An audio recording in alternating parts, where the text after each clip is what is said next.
que incluso la propia enfermedad crónica se integre tanto en tu vida que te permita, por lo menos también a nivel psicológico, estar más sano que una persona que a lo mejor no tiene enfermedad física o no tiene un diagnóstico físico, pero tiene pues mucho estrés, mucha ansiedad, muchos factores de riesgo asociados, fuma, no hace deporte, coma, etcétera. A nivel conductual, eh, a día de hoy sabemos que la salud es muchísimo más que un diagnóstico y es toda esa gestión propia que tú haces de ello, cómo lo entiendes, cómo lo vives, cómo lo cuidas, cómo... Quien se hace revisiones de mama, no sabemos explorar las mamas, no las sabemos explorar, en qué momento del ciclo menstrual las hacemos, ¿no? Pues hay mucha desinformación a veces en ocasiones. Incluso prevención en determinados grupos muy pequeñitos de patologías que se deben a una mutación genética, es decir, personas que tienen un riesgo aumentado de desarrollar un cáncer de mama y ovario. Seguro que a todo el mundo le suena el efecto Angelina Jolie. Psicolab Podcast es el filtro que necesitas para discernir entre hechos y opiniones. ¿Sabes qué es la psicología? ¿Qué te puede aportar y cómo influye en nuestra sociedad? A los psicólogos nos ha llegado la hora de explicarte la importancia de esta ciencia del comportamiento por la que estás completamente rodeado. Opiniones tenemos todos. Datos y realidades, no. Bienvenidos a Psicolab. Si estás aquí es porque estás interesado en escuchar información de calidad con un puntito de entretenimiento. Hoy hablamos de salud y hablamos de psicología y lo vamos a hacer con 3 expertos en la materia. Les tengo a mi lado y les voy a pedir, como siempre hago, que sean ellos mismos los que, en pocas palabras, se presenten a todos. En primer lugar, a mi izquierda tengo a María. Buenas, María. Hola, ¿qué tal, Marta? Bienvenida. Muchas gracias. Cuéntanos, ¿quién eres tú? Bueno, pues yo soy María Fortún, soy psicóloga, me especialicé pues en el área de la psicología de la salud, ¿vale? Y ahora pues llevo ya unos años trabajando pues en el ámbito de la sanidad privada, en Adeslas, pues en la gestión pues de pacientes con patologías crónicas. Además de esto, pues también soy profesora universitaria pues de psicología de la salud. Pues muy bien, muchas gracias, María. Gracias a ti. Y a tu izquierda tenemos a Juan Antonio. Sí, yo soy Juan Antonio Cruzado. Buenas tardes. Bueno, gracias por darme la oportunidad de participar en este programa, como no. Y soy profesor de la Universidad Complutense de Psicología de la Salud y me dedico fundamentalmente al campo de la psico-oncología y los cuidados paliativos y de hecho llevo 25 años dirigiendo un máster en la Complutense que se llama así, Psico-oncología y cuidados paliativos, y además dirijo la revista de psico-oncología. Y bueno, y fundamentalmente pues ese es mi trabajo.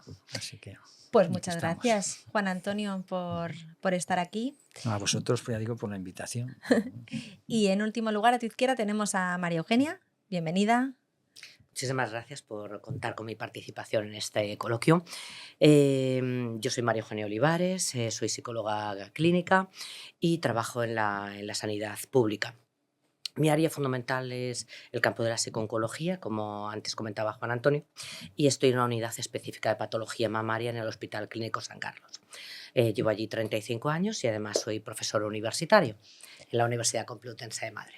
Pues muchas gracias, María Eugenia. Muchísimas gracias a los 3 por participar en esta mesa que estoy convencida que además de ser entretenida y ser amable va a aportar mucho a todas las personas que nos estén viendo. Así que si os parece, después de haber roto el hielo, pues comenzamos a contarle a la gente cosas que para vosotros como expertos son importantes, ¿no? Entonces, bueno, pues yo la primera pregunta que me planteaba cuando preparaba esta mesa era entender ¿qué es esto de la salud? ¿No? ¿Qué podemos entender por salud desde vuestra perspectiva? No sé quién quiere comenzar. Bueno, pues yo si queréis. Pues Juan Antonio. Bueno, pues podríamos decir así brevemente, ¿no? Y de la forma que, bueno, que yo creo que más clara, es decir, que esto de la salud es una experiencia individual de bienestar integrada tanto de la mente como del cuerpo y se caracteriza fundamentalmente por la ausencia de enfermedades, pero también por la ausencia de riesgo de enfermedades, y no solamente por eso, sino por el mantenimiento de conductas saludables. Porque no podemos decir que una persona sea sana si se alimenta mal, si fuma o si no hace ejercicio, ¿no? Eso lo constituiría. Y entonces todo esto, en consecuencia de todo esto, estaríamos, si tuviéramos esta salud, ¿no? Con la capacidad suficiente para trabajar en las cosas que nos importan en la vida, en las cosas que nos dan sentido a la vida, porque no se vive para tener salud, sino se tiene salud para vivir, es decir, para desarrollar los proyectos, las cosas que dan sentido a nuestra vida, y eso es lo fundamental, y eso sería entonces una persona sana como tal, ¿no? Cuando hablamos de salud, ¿verdad? Cuando hablamos de salud, eso sería fundamentalmente, ¿no? Y me surge una duda. Uh-huh. ¿Y qué objetivos, entendiendo cómo es la salud, qué objetivos se tiene en la sanidad, ¿no? ¿Hacia dónde se tiende, entendiendo la salud desde esta perspectiva, ¿no? Eso es una cosa que tiene, yo creo, que quedar bien clara, ¿no? ¿Cuáles son los objetivos de un sistema sanitario y de la atención sanitaria, ¿no? Y yo creo que hay por un objetivo que es curar, claro, prevenir y rehabilitar. Y este es un objetivo, claro, reconocido por todos, pero muchas veces es el único que se reconoce. Pero junto a este, y tan importante como este, existen, yo creo que otros dos objetivos. Uno es que la sanidad debería intentar reducir, eliminar o aliviar el sufrimiento de las personas, porque es verdad que por muy buenos procedimientos médicos que haya, en definitiva no se pueden curar todas las enfermedades. Es decir, existen enfermos incurables. Lo que no existen nunca son enfermos incuidables. Siempre hay algo que se puede hacer para aliviar el malestar de estas personas. Entonces eso es lo que constituye más la parte de paliativos. Y junto a esto también, otro objetivo de la sanidad, otro también, es procurar el bienestar. Porque las personas, la felicidad de las personas, es decir, el máximo de calidad de vida en cada una de las condiciones. Yo veo muchos pacientes, por ejemplo, pacientes que son supervivientes de cáncer. Ellos no solamente no quieren estar sin ansiedad porque vuelve a reaparecer el cáncer o recuperándose a lo mejor de problemas de imagen corporal. Ellos también quieren tener momentos de plenitud, de sentirse bien, de momentos de felicidad, ¿no? De reírse con los amigos, de disfrutar de la familia, de gozar de cosas positivas. Incluso una persona que está en el final de su vida, que está en paliativos, también quiere tener esos momentos de plenitud, es decir, recordar cómo ha sido su vida, las aportaciones que ha hecho. Todos estos son elementos importantes. Entonces eso es fundamental y esos son los tres objetivos. Entonces, pero muchas veces se quedan los objetivos simplemente en el primer nivel y eso en el segundo. En estos otros dos últimos niveles, la psicología tiene un nivel importante. Entonces hay una participación importante. Entonces, una atención sanitaria debería ser integral, es decir, combinar o atender a los aspectos biomédicos, pero a los aspectos psicológicos, a los aspectos sociales e incluso a los aspectos espirituales. Y cada uno de nosotros tendría que tener derecho a recibir ese tipo de sanidad integrada, ¿no? Con todas las disciplinas, de modo multidisciplinar, y eso es a lo que tendríamos que aspirar, ¿no? Entonces, yo creo que eso es lo fundamental, en el modo de ver, ¿no? Uh-huh. Iríamos un poco en la línea de lo que dice la OMS, ¿no? La OMS es la Organización Mundial de la Salud. Mundial de la Salud, efectivamente. Ese bienestar biopsicosocial. Y cualquiera de los tres elementos que prescindiéramos de ellos iría en detrimento de la propia asistencia, del propio bienestar del paciente, sin lugar a duda. A veces es obvio que con un bisturí no se solucionan problemas psicológicos. Entonces una persona puede tener en nuestro campo una extirpación de una mama por un cáncer de mama y evidentemente una reconstrucción no va a hacer necesariamente que ese paciente esté bien. Puede influir, pero si no manejamos elementos previos, ánimo depresivo, criterios de ansiedad, pues evidentemente el bisturí no va a hacer nada. Uh-huh. Es cierto que hasta hace unos años pues lo que predominaba es un modelo biopsicosocial tradicional donde todo el objetivo de la medicina es atender los cuerpos de las personas. Lo que está mal es el hígado y entonces pues se trata el hígado, ¿no? Entonces hay muchas veces que yo en un hospital dice, esta mañana he tenido muchísimo trabajo. Pues he tenido 2 mamas, dos tumores renales y uno de hígado, ¿no? Pero no has tenido uno de hígado, has tenido 3 personas que sufren, pero los que sufren no son los cuerpos ni los órganos, sino las personas. Y entonces esa concepción ha predominado durante muchísimo tiempo. Pero yo creo que hoy la medicina misma ha incluido dentro del SARTIR, esa la relación médico-paciente, la autonomía del paciente y el objetivo total como persona, ¿no?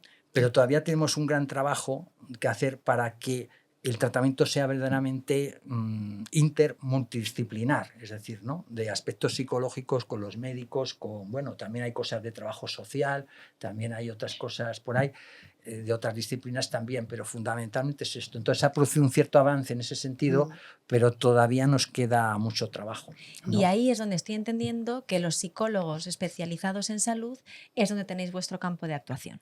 Una parte importante nuestra de trabajo, de lo que nosotros hacemos, va dirigido a la prevención y a la promoción de la salud. No con vista solo a la enfermedad, no, a la promoción de la salud y a la prevención. Esa es una parte. Luego hacemos otra parte también que es de tratamiento psicológico de las enfermedades, los pacientes con cáncer o con, bueno, pues con diabetes o con las enfermedades o con dolor crónico o lo que sea, pues ahí nosotros también con nuestros tratamientos psicológicos para mejorar la adaptación a la enfermedad y para hacer frente a toda esa sintomatología y tener una vida adaptativa en medio de esa enfermedad, ¿no? Y otro tercer nivel que tenemos también es el estudio de qué factores psicológicos influyen en la salud y en la enfermedad, para poder intervenir en esos factores, ¿no?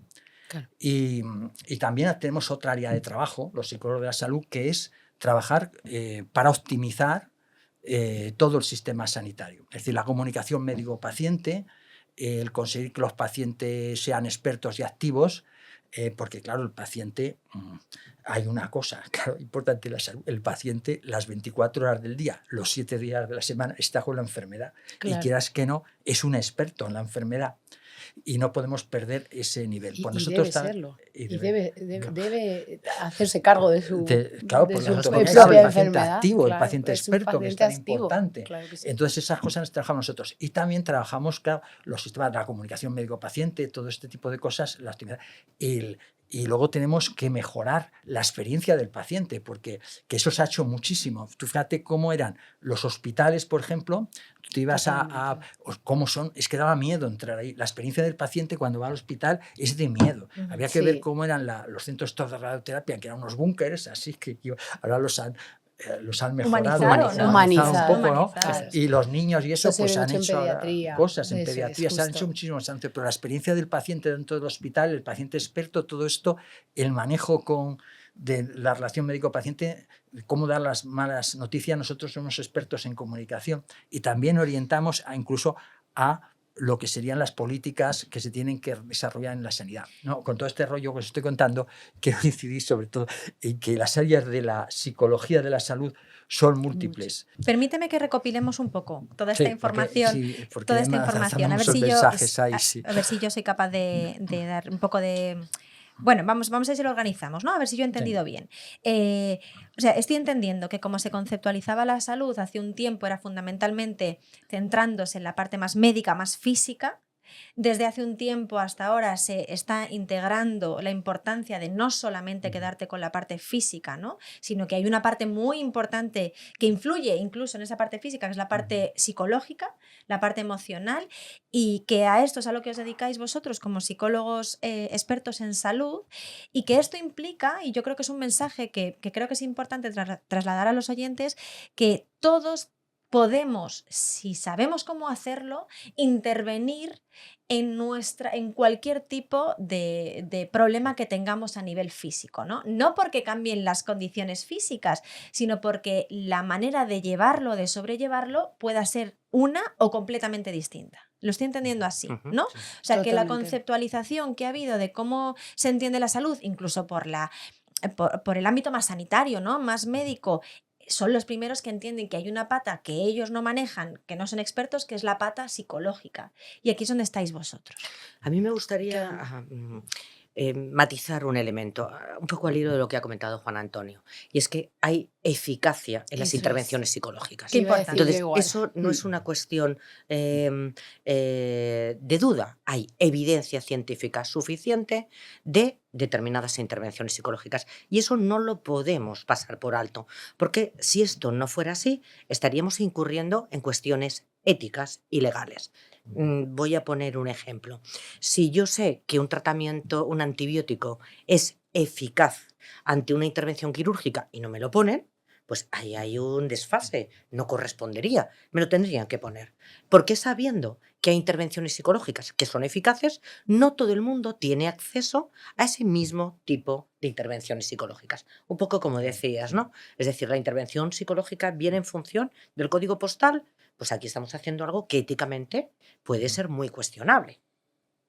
Totalmente. Yo iba a decir algo parecido y también un poco enfocado hacia el paciente, ¿no? Es decir, tú cuando eres paciente también tienes que saber, y yo creo que es bueno que la gente sepa, que es que estas intervenciones psicológicas van a mejorar tu condición. O sea, van a mejorar, pues estábamos hablando antes del ámbito hospitalario, claro, el cómo un niño se enfrenta a una intervención quirúrgica de una manera, en un estado emocional X y en uno completamente diferente, sabiendo a qué se atiene, con cero incertidumbre, con poca ansiedad,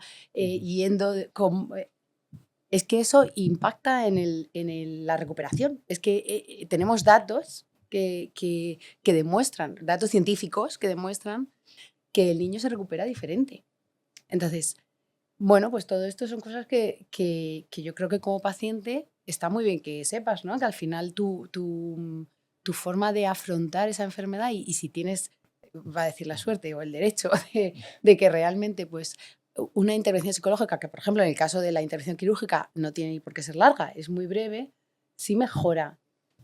No solo en el momento, es que mejora después, ¿no? Y eso yo creo que todos los sanitarios que trabajan en ello lo han comprobado. Y Yo eso un cada día más, eso sí que está cada vez más. Yo apuntaría un poco al hilo de lo que comentas, María, es que no estamos hablando de una situación puntual, No, estamos no, hablando de procesos. totalmente. Entonces, un paciente desde el diagnóstico a lo largo de su vida, Toda la vida. pues evidentemente puede ser toda la vida. El Toda. paciente a lo mejor tiene que convivir con esa enfermedad porque no hay curación Exacto. toda la vida. Entonces, puedes vivir de formas muy distintas. Eso es. Puedes vivir con la enfermedad, puedes sobrevivir a la enfermedad, puedes manejar tu enfermedad Mm, y evidentemente la forma en la que cada uno se enfrente a la enfermedad va a ser completamente Eso es. distinto. Puedes prevenir empeoramientos.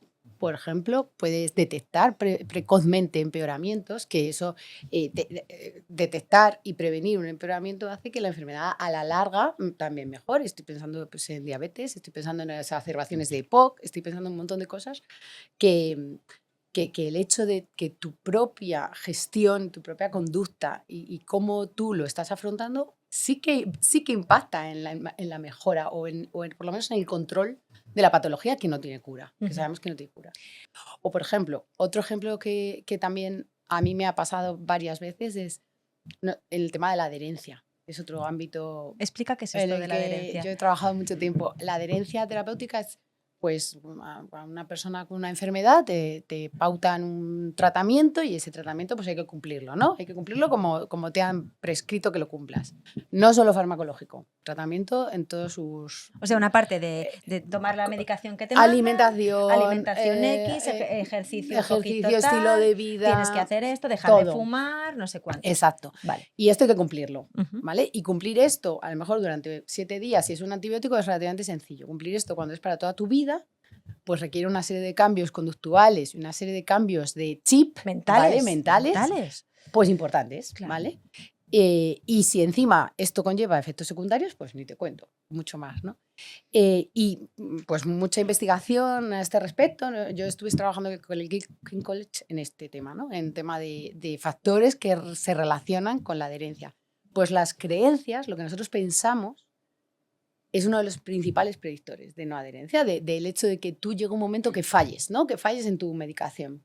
Pues sí, los médicos a nosotros nos decían, ¿cómo puedo yo predecir, cómo puedo yo identificar que esta persona hipertensa, a la cual voy a mandar una medicación para toda su vida, que además no tiene síntomas él, por lo tanto no siente que lo necesite, ¿cómo puedo saber yo si esta persona va a fallar o no? ¿No? Y nosotros tenemos instrumentos, tenemos cuestionarios y formas de medir creencias que son eficaces, que tienen datos que demuestran que son eficaces, que nos permiten pues poder predecir hasta con cierta fiabilidad, pues si esta persona considera, pues no le da importancia a la medicación, no ha entendido la patología, bueno, pues qué creencias puede tener esta persona que hacen que, bueno, pues que a lo mejor este mes no lo va a dejar, pero que a lo mejor cuando llega a la playa y vea pues que, bueno, en la playa baja la tensión, pues lo dejo, ¿no? Cuando no debería. Ujú. Entonces, pues por ejemplo, ese ámbito, pues también a mí me parece que es un ámbito que es interesante, que nosotros trabajamos en ello y que ayudamos muchas veces o estamos al lado de profesionales que necesitan a lo mejor instrumentos y herramientas que les ayuden a detectar esto o hacerlo nosotros. Vamos.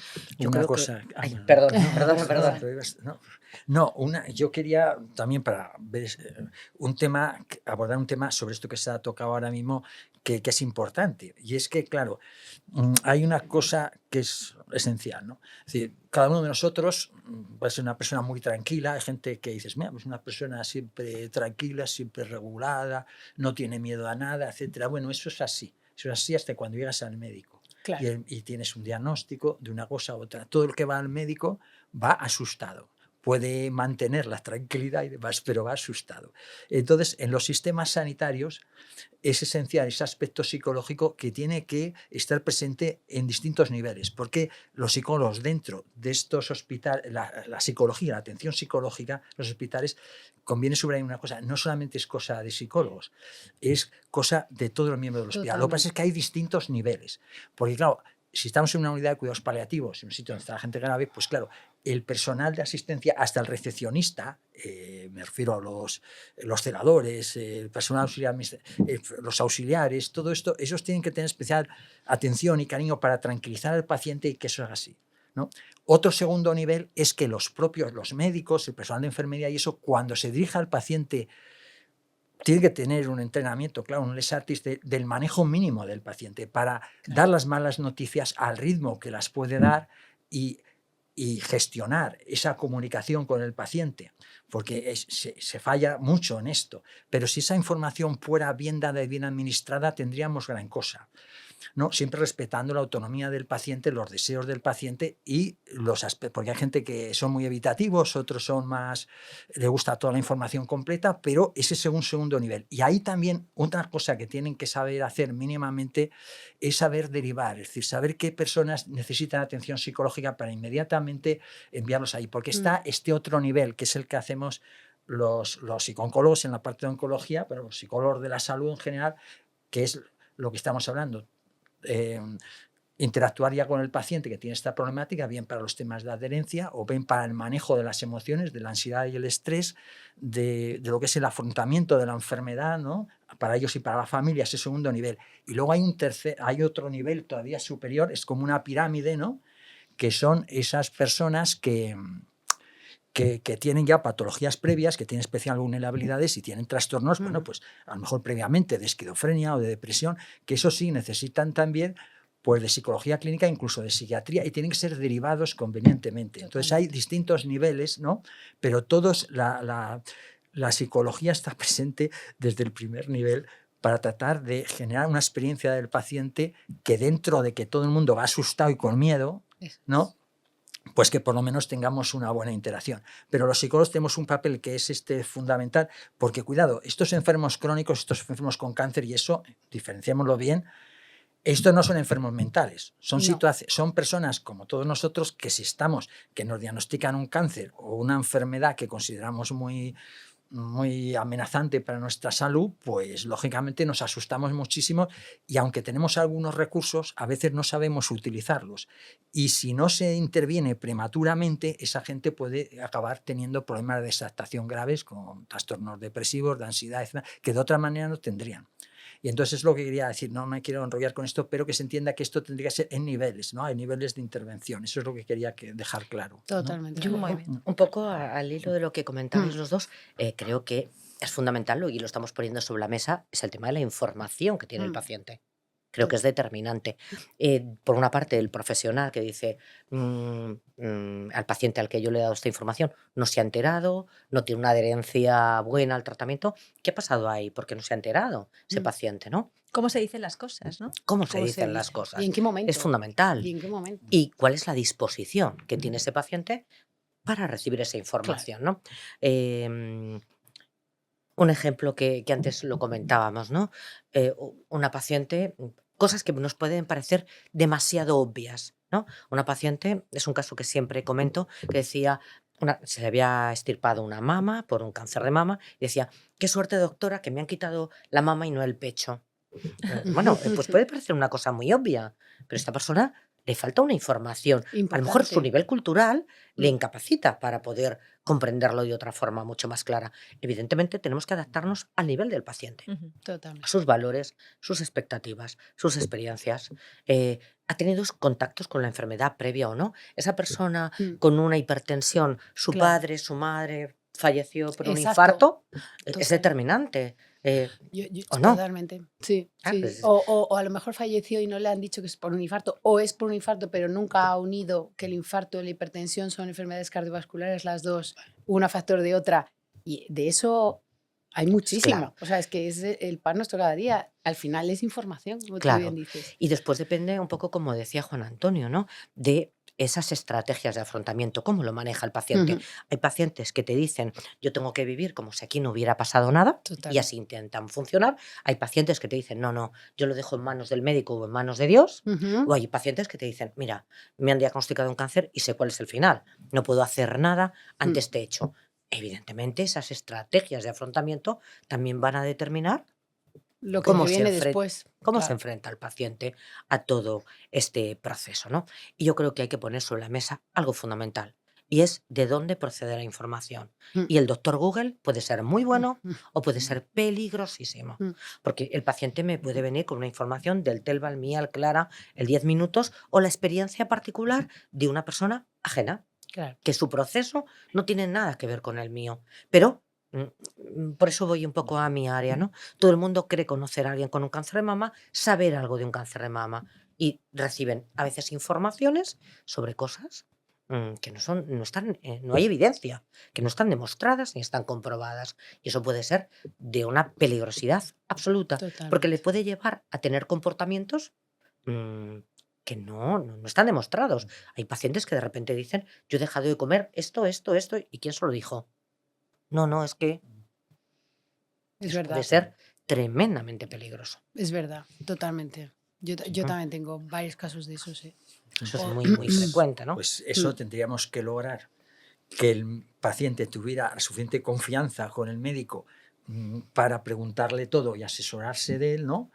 Y que no tenga que informar a través de determinados medios, ¿no? Que pueden ser llenos de falsedad en los tiempos actuales, que hay tantos bulos y tantas Total. historias. Y tanto podcast. Y tantos podcasts. Y luego, Sí, pero pueden ser como este, que son adecuados, que dicen la verdad o están basados en hechos científicos, y no otros que cualquiera por ahí puede poner informaciones. Hoy día antes había periódicos, centros serios que lo hacían, pero ahora con un móvil de estos puedes tú montar tu propia emisora y contar un montón de falsedades claro, que pueden llegar a muchísima gente. Entonces, final- para protegerse de eso, necesitamos eso, lo del paciente activo, experto en su enfermedad. Eso es y lo que el centro nosotros... de todo, ¿verdad? Y y que el sea centro el de todo. centro Explícanos de... Y un poco con la esto, sí, confianza porque en el esto es médico. importante, esta idea del paciente activo. Claro, el paciente activo. Es que, Fundamental. bueno, es que todo esto, hemos hablado antes del cambio en la medicina. Uno de los cambios fundamentales ha sido la autonomía del paciente,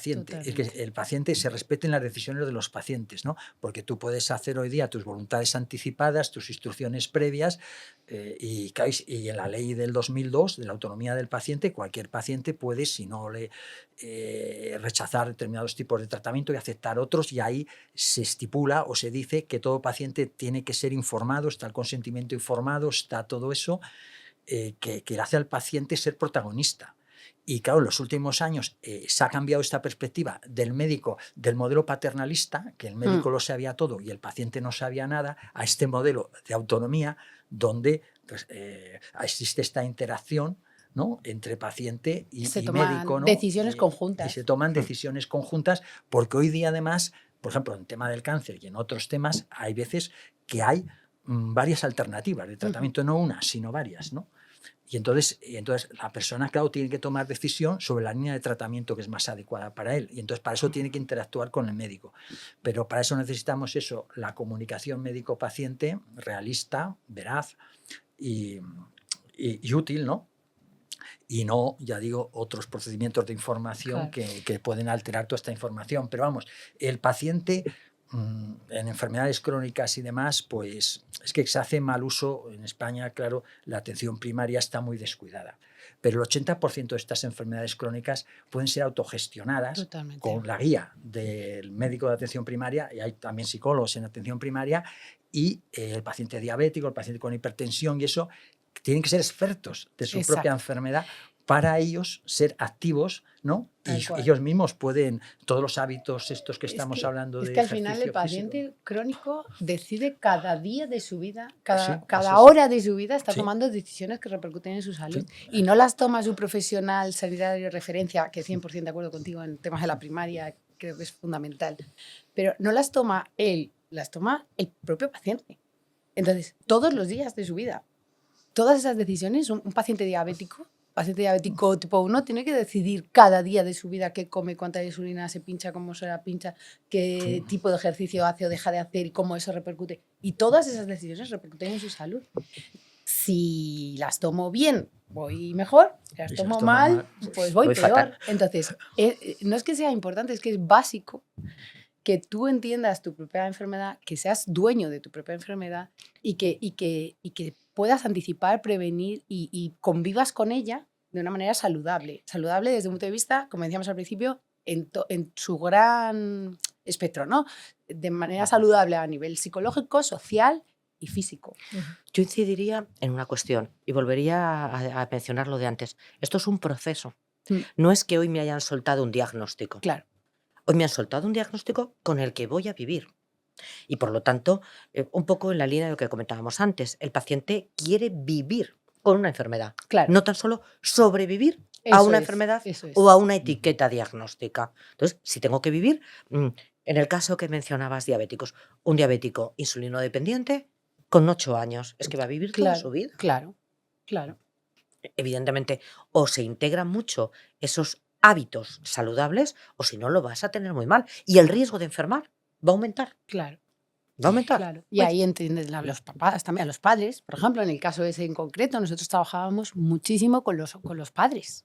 Porque al final, un niño de 8, pero que puede ser de 2, o de 10 meses, que debuta, que le diagnostican y ¿De que diabetes? de diabetes y que a partir de ahí ya sabes que para toda su vida va a ser diabético. Pues claro, el padre se enfrenta a situaciones extra en la crianza de ese niño, ¿no? Y al final se enfrenta pues, a una adolescencia pues, que está ya mediada por otro tipo de cosas, ¿no? Un niño adolescente que cuando todos tus amigos empiezan a probar el alcohol, pues es diabético. Bueno, y cuando Por vas a los ejemplo, cumpleaños digo, y hay tartas, ¿no? Las tartas, Las las chuches. chuches, el campamento de verano, el equipo de fútbol. Toda la vida. sí. Todo, la vida. es que es todo. Y son decisiones constantes. El primer enamoramiento, porque también las emociones influyen en todo esto, el estrés influye muchísimo, el primer suspenso, todo al final modifica metabólicamente, influye, ¿no? Tú tienes que ser un experto, tú como padre y luego como hijo, Como como protagonista, ¿no? propio protagonista, obviamente, creces aprendiendo cómo funciona un páncreas, cosa que un niño normal de 2 años pues no lo sabe, ¿no? Yo creo que no es que sea importante, es que es fundamental, es básico que sepamos todos los profesionales sanitarios que estamos alrededor de un paciente, que es el propio paciente el que tiene su responsabilidad, su autonomía, y que nosotros pues tenemos que estar trabajando todos porque todo esto esté bien coordinado, como decía Juan Antonio, el celador, el psicólogo, el médico y todo el mundo que interaccione con él tiene que saber que esto. Jo, me resulta muy, muy curioso y muy interesante todo lo que estáis comentando, ¿no? Me pregunto, además de habéis hablado de oncología, habéis hablado de paliativos, de diabetes, ¿en qué otro tipo de áreas trabajáis como EPOC, por ejemplo? Dolor crónico, Dolor crónico. cardiovasculares. Porque el dolor crónico también hay una parte importante de psicología en el dolor crónico. Importantísima. Muchísima, claro. Muchísima. En definitiva, es que, es básicamente eso. el dolor, claro, tiene una dimensión sensorial, pero tiene una dimensión emocional y tiene una dimensión cognitiva, ¿no? Cognitiva es de pensamientos, vamos a decirlo así. ¿no? Sí, claro. De creencias. Sí, de... imagínate, tú tienes una persona que empieza a doler, que tiene un dolor de cabeza y va alguien y le dice, mira, yo siempre pongo este ejemplo, ¿no? Es que esto has dormido mal estos días por el estrés que tienes y has bebido un par, y ayer estuviste tomando un poquito de whisky y eso, y por eso tienes esa cefalea. O bien le dice, oye, estos son los primeros síntomas de un cáncer cerebral. Y entonces el dolor es completamente distinto de una cosa a otra según la evaluación que tú haces. Entonces eso es un hecho cierto. Es decir, si tú tienes un dolor de muelas y estás para que te vea al dentista inmediatamente, entonces, bueno, ahora voy a entrar ahí y yo como confío en este odontólogo tan maravilloso que tengo, ahora me va a quitar esto y me va a solucionar el problema, y lo tienes claro. Pero si estás en medio del monte sin el móvil porque no hay cobertura y hay una nevada y sabes que tienes que estar 3 o 4 días ahí, el dolor es completamente distinto, no se siente de la misma manera. Entonces, según el grado de controlabilidad que tú tienes, bueno, es que según Melsath y otro, que era un gran experto en estos temas, no solamente es que lo cognitivo fuera una dimensión más, es que lo cognitivo podía dominar o controlar incluso, al menos parcialmente, las otras dimensiones. Es decir, uno es arquitecto de sus propias emociones. Bueno, pues uno también es arquitecto de la magnitud de lo que representa una enfermedad o representa el dolor. Es decir, se lo construye él mismo según las evaluaciones que hace. Entonces, eso es algo que no se tiene muy presente si se concibe el dolor simplemente como una cuestión meramente sensorial, una lesión, ¿no? sí, o perceptiva. o una ¿no? lesión Eso no es concreta. así. Hay ese componente subjetivo que es determinante. Es decir, yo puedo saber, al hilo de lo que comentabas antes, María, yo puedo saber si tú tienes un pico hipertensivo mayor que el mío. Se mide, ¿vale? Pero yo no sé si tú tienes más dolor que yo. Exacto. Yo podré comparar con mis dolores previos, pero no con tus dolores. Y ese componente de atención va a ser determinante. A mí me gusta siempre poner el siguiente ejemplo porque es muy gráfico. Simplemente que hablemos de piojos. Nos empezará a picar a todos la cabeza. El hecho de prestar atención a esa zona nos pica. Pues imaginemos esto con el dolor. Claro. Cuanta más atención le prestemos a esa zona, evidentemente hipertrofiamos esa sensación. Ese componente psicológico hay que tenerlo en cuenta. Creo que es indiscutible. Es que es imprescindible. Es indiscutible. Venga, entonces, De hecho, la cronificación del dolor pasa porque las conductas que tú emites van en contra de tu dolor. O sea, es decir, empiezas a prestarle más atención, a quedarte en casa, a quitar planes porque es que mi cabeza o la cadera o la tripa, lo que sea. Y eso hace que, bueno, venga, me quedo en casa. ¿Y qué hago cuando me quedo en casa? Pues cada vez me duele más, estoy más pendiente. Me distraigo venga, menos. apago la tele. No vaya a ser que la tele me haga que me duele. Pues entonces ya cada vez pienso más en mí. Entonces el dolor crece y crece y crece. Entonces yo creo que no solo es indiscutible, sino que es uno de los factores principales de que el dolor termine cronificándose. Entonces, hablabais de dolor, por no dejar lo que habíamos empezado, ¿no? Hablabais que estáis en temas de dolor, hablabais que estáis en tema de problemas cardiovasculares, ¿no? Que si no recuerdo mal habéis dicho. EPOC, enfermedades inflamatorias del intestino. Enfermedades inflamatorias del intestino. Es otro ámbito también importante. Dermatología también, en psoriasis, por ejemplo, es otro ámbito importante. Bueno, enfermedades inflamatorias del intestino, también por explicar un poco, pues la colitis ulcerosa, el colon irritable. La enfermedad de Crohn está muy influenciada por aunque no os causa ni muchísimo menos, pero sí por episodios de más estrés, por ejemplo, de más intensidad emocional en general, ya sea estrés o otras emociones, pues también empeoran los brotes de Crohn, por ejemplo. La colitis ulcerosa, por supuestísimo. Y estoy entendiendo que no solamente trabajáis con el propio, decíamos, ¿no? Con el propio sujeto doliente, vamos a decirlo así, o que tiene el problema, sino también con familiares. Hablábamos de padres de niños diabéticos, ¿no? Pero con todos familiares de pacientes oncológicos. Yo antes de preparar la entrevista le preguntaba a María Eugenia, oye, danos algunos, no sé si la palabra es consejitos, ¿no? ¿Qué cosas sí y qué cosas no, como familiares o cuidadores, decir a pacientes, a amigos o a familiares que tienen... que le han diagnosticado un cáncer, para mí, ¿no? el principal problema es hacer una unificación como si todos los pacientes fueran homogéneos. No, hay pacientes con los que el propio paciente necesita hablar y hay pacientes que, por favor, no me abordes el tema. ¿Y se lo preguntamos? ¿Se lo preguntamos al propio... al paciente? ¿Quieres que hablemos? Mi familiar. Oye, ¿te apetece que hablemos? Y si eso lo sugieres tú, con naturalidad. Es decir, Claro. volvemos a incidir en lo que hemos dicho al principio. Es que va a convivir con esta enfermedad. La enfermedad no está en el paciente, está en el seno de esa familia, Ujú. está en el entorno de esa familia. Evidentemente, ese diabético va Ujú. a estar en un puesto de trabajo. Si hace una hipoglucemia masiva, Claro, los compañeros tienen que saber cómo actuar. claro. Evidentemente, no es algo que esté únicamente en el paciente, sino que está en el paciente y en el entorno del paciente. Y evidentemente, un niño, antes lo comentábamos, un niño, una madre con una mastectomía, que le hayan quitado una mama, va a entrar al baño, seguro va a entrar al baño y va a encontrar el momento de curiosidad y ese momento tiene ganas de hacer caca cuando su madre se está duchando. Es Claro. inevitable. O le informamos o si no vamos a tener un problema, Claro. O sea porque que se va a sorprender. estoy entendiendo que, por un lado, preguntarle a los adultos, familiares nuestros que les hayan diagnosticado algo de este tipo, oye, ¿te apetece que hablemos? ¿No te apetece que hablemos? Estoy aquí si te apetece, aunque hoy no sea el día, importante. Fundamental. Segundo, información, decías. Y cuidado con consejos no solicitados o no evidenciados. Por ejemplo, voy a poner sobre la mesa un tema que puede ser polémico y es el mundo rosa, ¿no? El mundo rosa respecto al cáncer de mama. Sí. Hay muchos pacientes, perdonad porque puede parecer malsonante, pero hay pacientes que te dicen, perdone, mi cáncer no es color rosa, Exacto. es color marrón, mierda. Sí. Es decir, esto no me digan que tengo que ser guerrera, fuerte, Luchadora. peleona, luchadora. A mí esto no me está gustando. Claro. Esto ha sido un tsunami que ha entrado en mi vida y que ha cambiado por completo mi vida. ¿Cómo que encima tengo que estar contenta? Y que no estás ser luchando contra peleona? nada.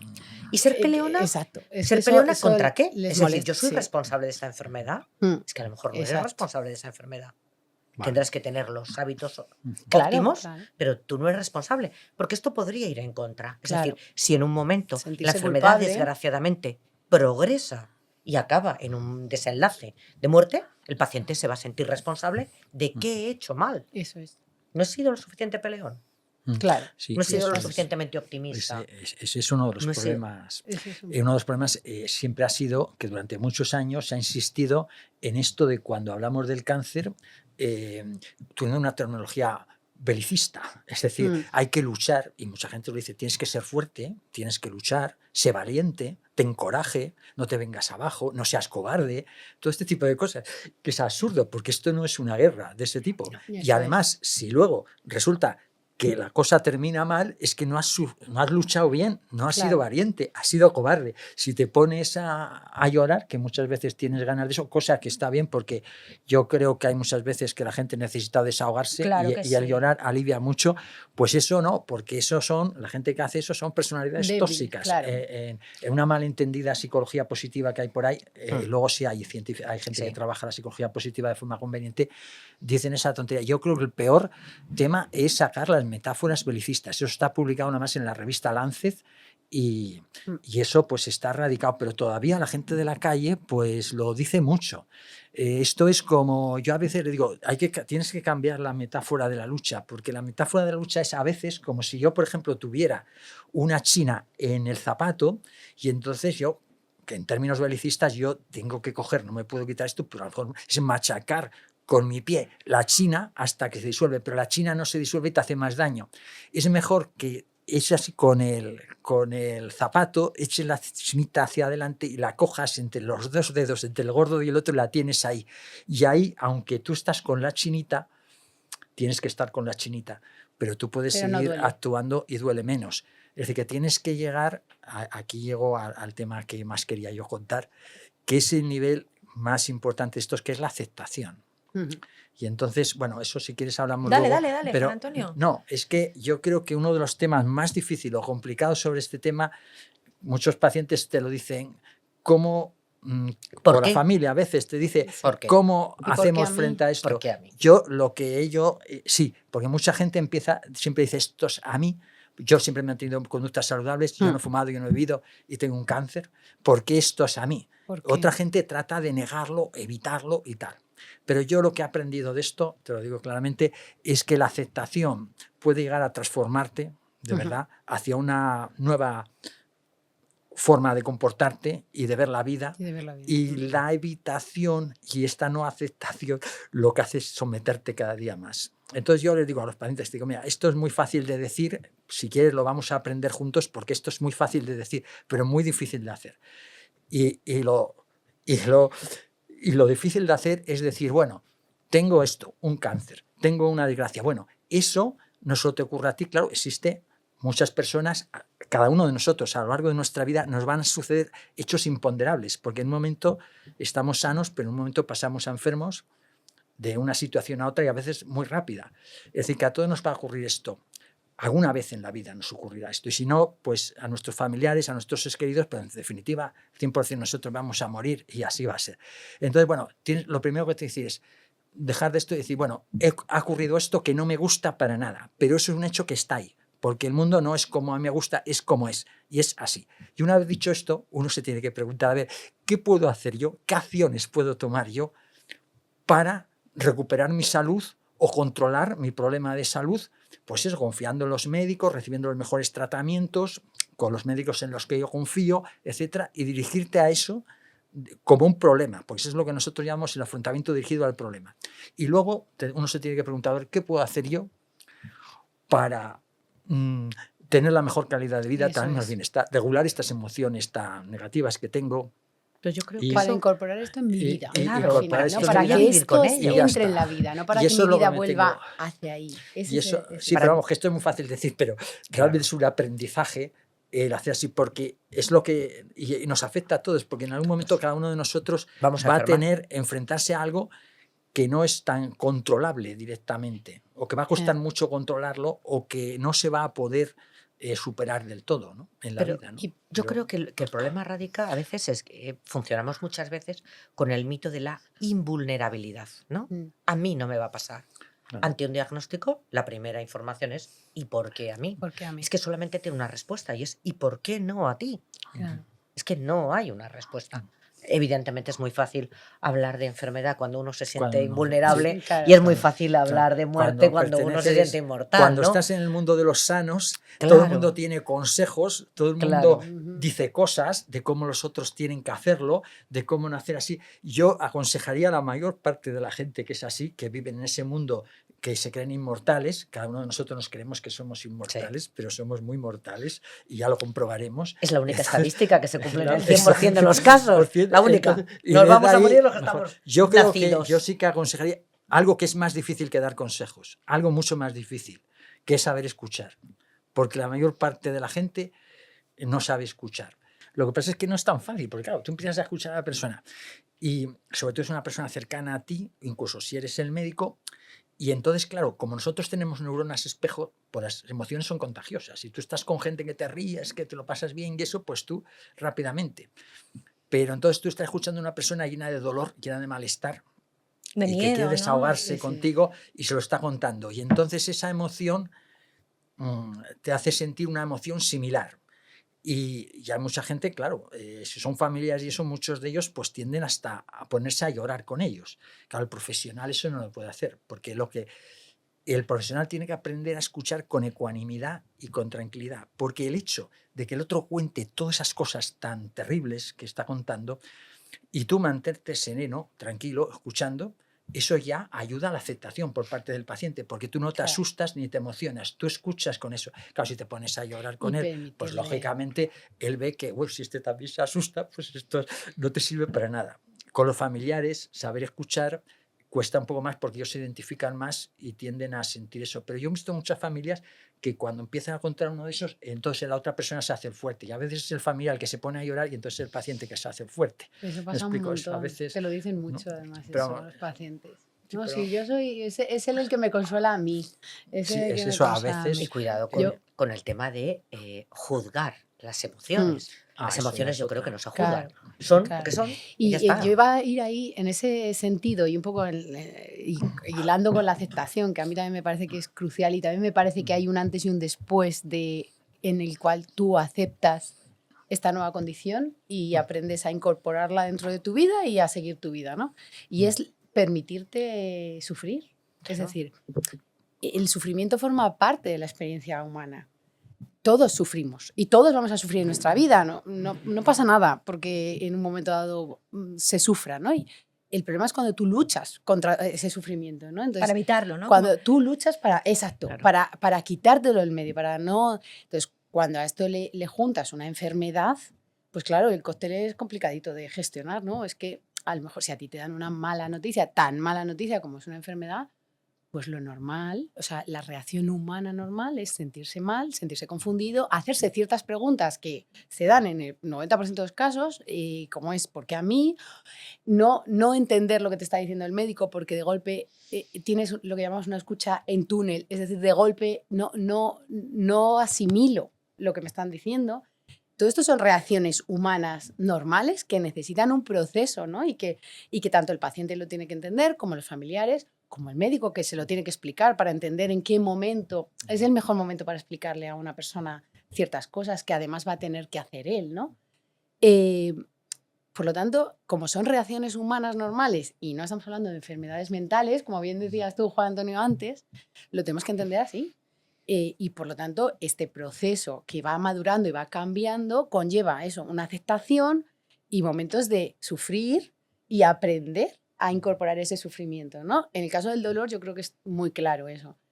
El dolor está en tu vida. Cuanto más cortes tu vida, cuanto menos cosas hagas, cuanto más modifiques, más bajas, si es que no es necesaria, ojo, cuanto menos socialices, más estás evitando, menos estás incorporando eso en tu vida, menos lo estás aceptando. Entonces, toda esa aceptación hace que al final dejes de sufrir. Es como...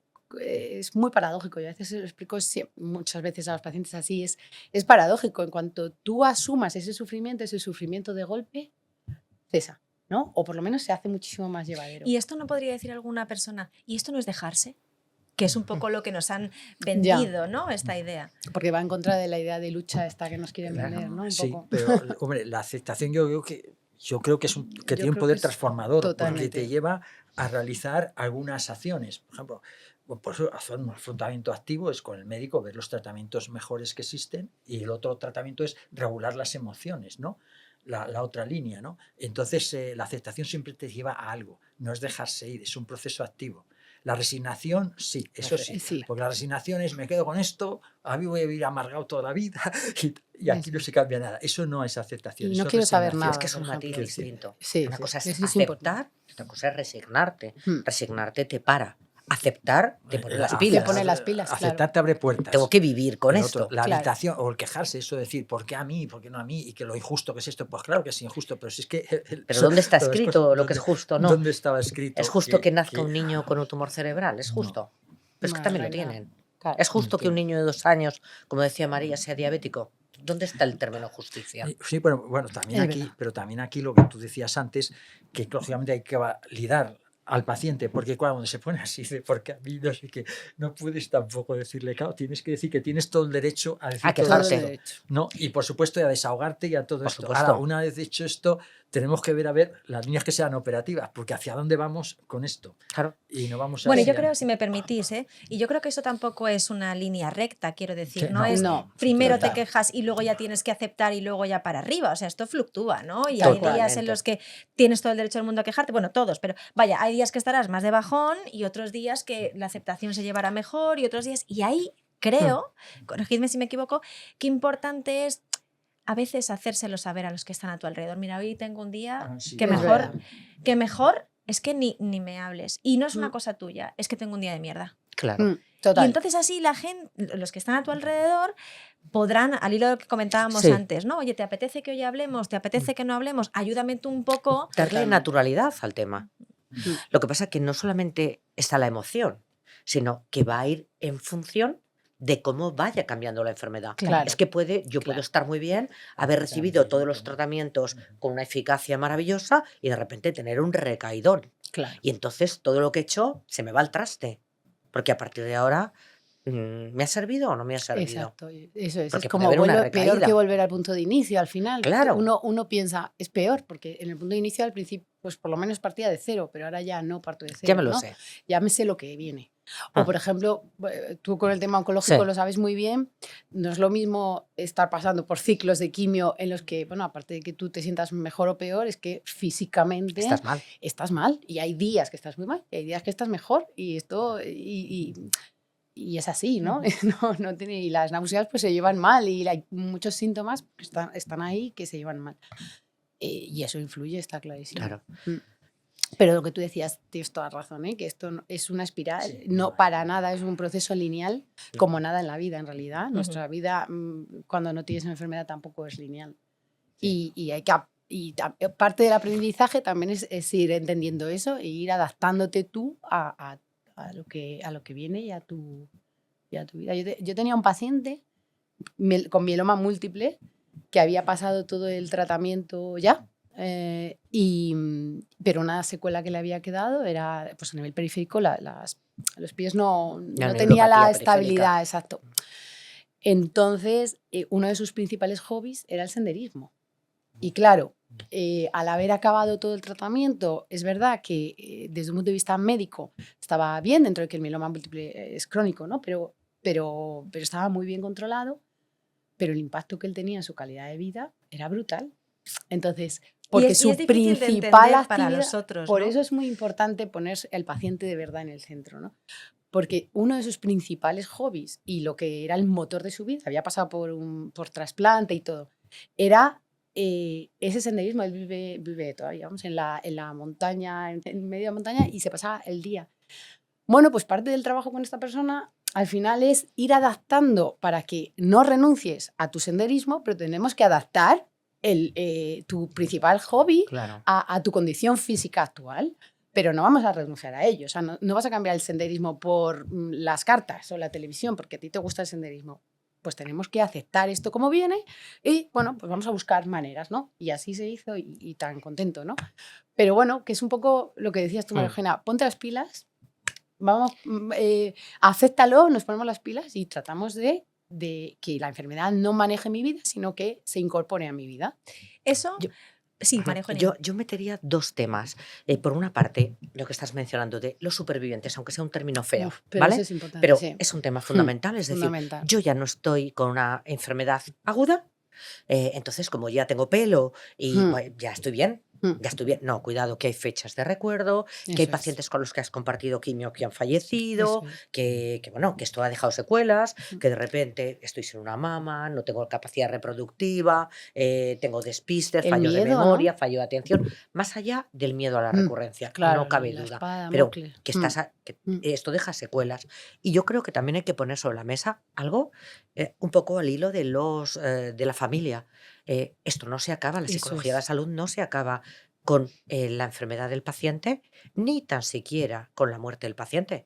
Están los dolientes, Exacto. está el duelo. El duelo. El duelo de los dolientes, los familiares o amigos de la persona fallecida.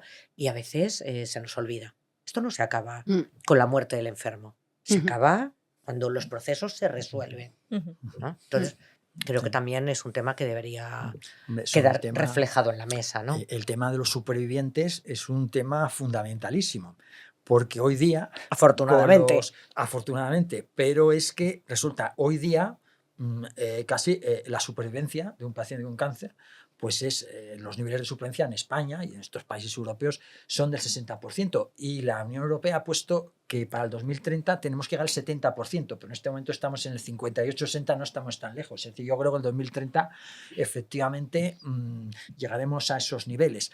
Ahora bien, las personas con supervivientes de cáncer son enfermos crónicos, son personas con... y tienen una parte importante, claro, hay miedo a las recidivas, entre un 47 y el 70%, y todas esas cosas que has mencionado, ¿no? De calidad de vida. Y también hay una pérdida enorme de muchos hábitos de salud que pueden hacer que vuelvas a tener cáncer a lo mejor con una cierta más frecuencia, porque muchísima gente, pues después de esto, pues si tenían hábitos de ejercicio físico, pues los pierden, hay temas de alimentación que pueden quedar también transformados, hay aspectos de estrés, de sueño y todo esto que también pueden repercutir. Entonces son temas de hábitos saludables que se tienen que trabajar, pues desde la psicología de la salud nosotros podríamos contribuir a eso de forma importante. Y sobre todo, pero hay otro tema, ¿eh? La gente con supervivencia, me he dado cuenta que no solamente es que quieran no estar nerviosos, no tener problemas de imagen corporal, no ser sedentarios, no, también quieren tener momentos de plenitud, momentos de recuperar el bienestar, la satisfacción con las actividades, todo eso, ¿no? Entonces, ahí sí que, por ejemplo, hay trabajos de psicoterapia positiva serios y formales, como por ejemplo que tiene el doctor Cristian Ochoa y otros, que han desarrollado programas de este tipo, porque esa gente quiere vivir de forma plena, no quiere vivir con limitaciones, y yo creo que tienen derecho a ello. Entonces, deben recibir tiene que tener el superviviente sí, un plan médico de revisiones, de temas de salud y tal, y también un plan psicológico de rehabilitación también para encontrarse plenamente incorporado, porque es que estamos hablando de todos, porque 1 de cada 2 hombres va a ser diagnosticado a lo largo de su vida de cáncer, porque esas son las estadísticas que hay, y 1 de cada 3 mujeres. Y eso es así, es decir, que eso es un problema de toda la sociedad, es un problema... Y afortunadamente la mayor parte vamos a sobrevivir, ¿no? O muchos iban a sobrevivir o a mantenernos con una condición crónica y demás, y claro, y se tiene que dar esa atención psicológica a esas personas, pues es un colectivo muy importante. Afortunadamente están metidos, se han agrupado en asociaciones de pacientes, porque claro, si no se agrupan en sociedades de pacientes es como si no existieras, si no se hace una presión común, ¿no? Porque estamos hablando del papel autónomo de los pacientes, uno de los papeles activos que tiene es el asociacionismo, ¿no? En ese sentido, pues están haciendo mucha labor las asociaciones estas de pacientes con cáncer, ¿no? El grupo del GEPAZ y todo eso, ¿no? Bueno, la Asociación Española contra el Cáncer también tiene programas para supervivientes, en fin, muchas sociedades. Pero bueno, quería insistir en eso porque eso es un tema fundamentalísimo en el que trabajan muchos psicólogos de la salud y lo están haciendo muy bien, yo creo, en general. Pero bueno. Pues se nos está agotando el tiempo en esta mesa tan interesantísima sobre salud, sobre psicología. Yo no quiero acabar sin pediros 2 cosas. Os había prometido una, pero os voy a pedir 2, así... Improvisando. Improvisando total, del directo. Bueno, me gustaría pediros, por un lado, que brevemente, si consideráis, quien considere, ¿no?, oportuno, en un minuto, qué es importante que la sociedad sepa, ¿no? Dirigiéndonos, si queréis, a pacientes, dirigiéndonos, si queréis, a familiares de pacientes, incluso a personal sanitario, como en un minutillo. Y luego esa segunda, de la que sí que se había prevenido, que ahora lo comentamos, por qué es importante que todo el mundo sepa a lo que os dedicáis, si queréis, la efectividad que tiene, por qué hay que dedicar partidas presupuestarias a esto, bueno, lo fundamentales que sois, ¿no? No sé por cuál queréis empezar de las 2, si queréis hacemos una ronda primero de algo para el paciente o algo para sus familiares o para el personal sanitario, si queréis, y luego la segunda pata. Te miro a ti, pero no sé si quieres empezar. Pero repítemela. Venga, no, estoy hablando de... ¿Algo para el paciente? Claro, algo para los pacientes, ¿no? Sé dueño de tu vida, ¿no? Hablábamos vale, o sea, un consejo. Sí, un consejo. Bueno, yo creo que para el paciente, como bien decía Juan Antonio, todos en algún momento vamos a ser pacientes, no todos crónicos, pero todo el mundo en algún momento va a tener una enfermedad. ¿Vale? Yo creo que es importante implicarse en la enfermedad, entender la enfermedad, ser dueño de su propia enfermedad, afrontarla con todos tus recursos y si no, pedir ayuda para que te ayuden a sacarlos, ¿no? Y incorporarla a tu vida, que no te controle la enfermedad a ti, sino tú a la enfermedad, y eso es lo que yo digo. Muchas gracias. Juan Antonio, sí. No sé si a los pacientes, a los familiares, al personal sanitario, ¿qué consideres? Pues yo ya el mensaje yo ya le he dicho. Es decir, yo creo que la atención sanitaria para cualquiera de nosotros tiene que ser algo que abarque